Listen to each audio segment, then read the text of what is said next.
Overall, Africa may contribute the least to global greenhouse gas emissions, but South Africa is one of the largest polluters in the world, generating 80% of its electricity through coal. Speaking at COP27 in Sharm el-Sheikh, South Africa's President Cyril Ramaphosa criticized international funders, stating that they make it difficult for poorer nations to access aid in the fight against climate. Funding institutions need to transform and change the way in which they fund projects that will enable us to develop with regard to climate change.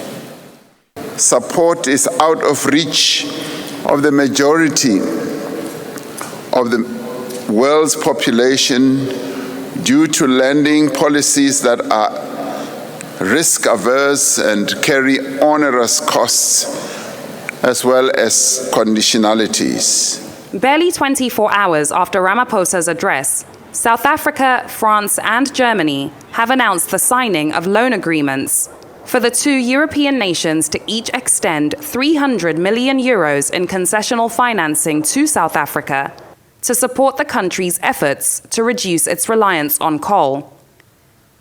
Earlier in the week, wealthy nations endorsed a $98 billion investment plan put forward by South Africa for the country's energy transition. According to the World Bank, South Africa will require a large sum of $500 billion to achieve net zero emissions by 2050. The agreement comes as developing countries and emerging economies place pressure on wealthier nations to step up their efforts for climate action. Leila Johnson Salami, Arise News.